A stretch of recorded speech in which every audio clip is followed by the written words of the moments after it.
피의자의 신상을 전해드립니다. 이름은 최원종, 2001년생 22살입니다. 아직 경찰이 신상 공개 여부를 결정하지 않았지만 저희 뉴스룸은 국민의 알 권리, 또 범죄 예방 효과를 고려해 공개하기로 했습니다. 먼저 수사 속보부터 전합니다. 경찰 조사 결과 최원종은 범행 하루 전날에도 흉기를 들고 이곳 서현역을 찾았던 걸로 드러났습니다. 이 소식부터 이승환 기자가 보도합니다. 경찰은 어제 체포 직후 1차 조사에 이어 오늘 낮부터 지금까지 2차 조사를 계속하고 있습니다.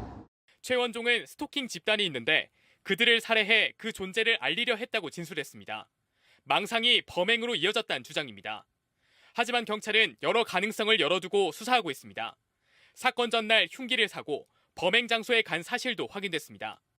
동기를 파악하기 위해 휴대전화 2대와 컴퓨터 1대를 압수해 검색 기록과 게시글 내용을 살피고 있습니다. 지금까지 확인된 바론 2001년생 최원종은 정신병력 있는 아웃사이더였습니다. 중학생이던 2015년부터 정신과 진료를 받았습니다. 그해 최원종이 2달 동안 다닌 학원 관계자는 특별한 기억이 없는 학생이었다고 말했습니다. 뒤집어보면 평범하지 않았을 거라는 어떤 그런 결론? 내일은 어떤 것도 끄집어낼 수가 좀 없어요. 그만큼 주변과 교류가 없고 고립돼 있었습니다.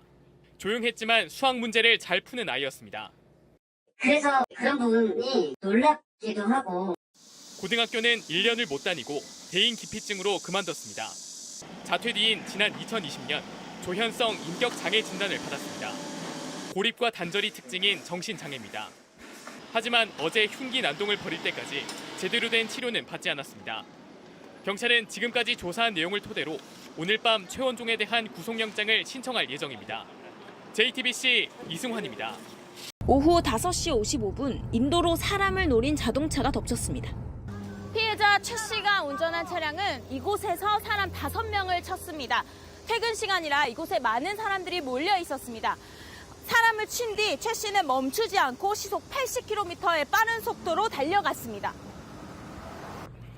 5시 56분 사람을 충돌한 뒤 후진한 자동차는 서현역 쇼핑몰 앞까지 190m를 달립니다. 최 씨가 운전한 차량은 빠른 속도로 이곳을 크게 돌아 연석을 부딪히고 나서야 멈췄습니다. 차량이 움직이지 못하자 미리 준비한 흉기 2자루를 들고 내렸습니다. 퇴근 시간 버스 정류장에는 많은 시민들이 있었지만 바로 직전 최 씨의 사고 장면을 목격한 시민들이 많았기 때문에 피신한 상태였습니다. 최 씨는 이곳에서 운전석에서 내려 서현역에 있는 쇼핑몰로 들어갔습니다. 지상에서 들어가면 바로 쇼핑몰 2층. 여기서 무차별 흉기를 휘두르기 시작했습니다.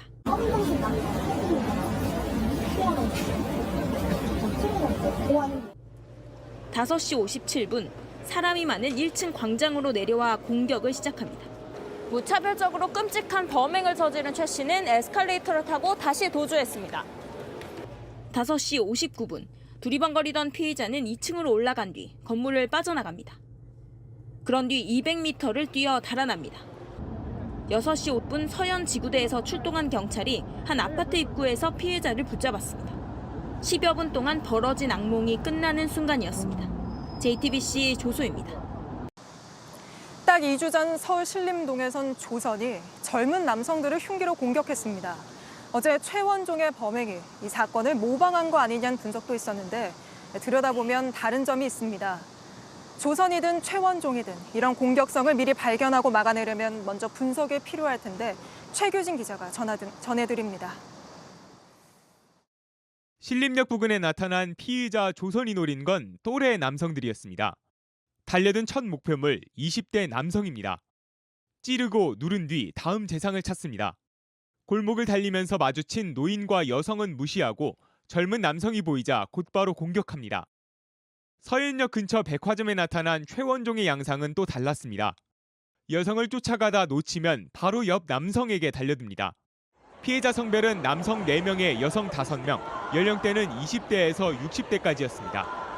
목표를 정하지 않았고 불특정 누구든 공격할 생각이었던 겁니다. 범행 동기서부터 미세한 차이가 있습니다. 신림동 피의자 조선은 또래 남성들에게 열등감을 느꼈다고 했습니다. 자기보다 우월한 남성들에 대한 공격을 통해서 자신의 어떤 불만을 표출하려고 하지 않았을까라고. 피해 망상 증상을 주장하는 최원종은 아직 명확한 범행 동기를 규정하기 어렵습니다. 다만 전문가들은 사람을 죽여 관심을 끌고 싶었다고 한 진술에 주목하고 있습니다. 분열성 성격 장애가 있는 최 씨는 극도로 고립된 생활을 했고 대인 기피증으로 고등학교도 자퇴했습니다. 사회성이 많이 떨어진 상태에서 자신의 어떤 심리적인 것만 유지하고 있다고 하면은 공격성이 누적될 수 있죠. 비슷한 듯 보이지만 사실은 다른 두 사건. 사회 곳곳에 숨은 이런 공격성을 어떻게 발견하고 예방할지 고민이 필요합니다. JTBC 최규진입니다. 지금 최원종은 다소 횡설수설하고 있습니다. 다만 스토킹 집단에게 시달리고 있고 누군가가 나를 죽이려 한다고 일관되게 진술하고 있습니다. 망상 때문에 벌인 일이라는 주장인데 계획된 범죄 가능성도 높은 상황입니다. 이혜선 기자가 분석했습니다.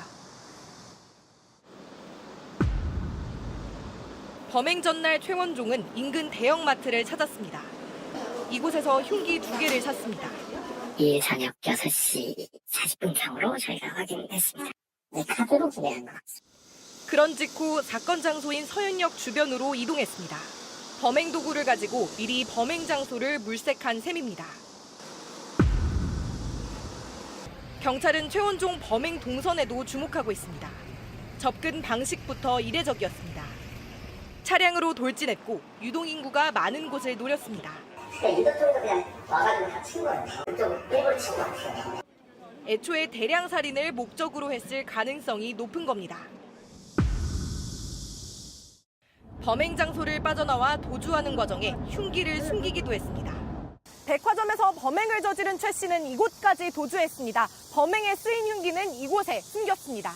사람들이 범인이라고 말씀해 주셔가지고 경찰관들이 바로 제압하시고 현실과 망상을 구별하지 못했다고 주장하기엔 준비와 실행, 은리까지 계획 범죄 여지가 많은 상황입니다. JTBC 이혜선입니다.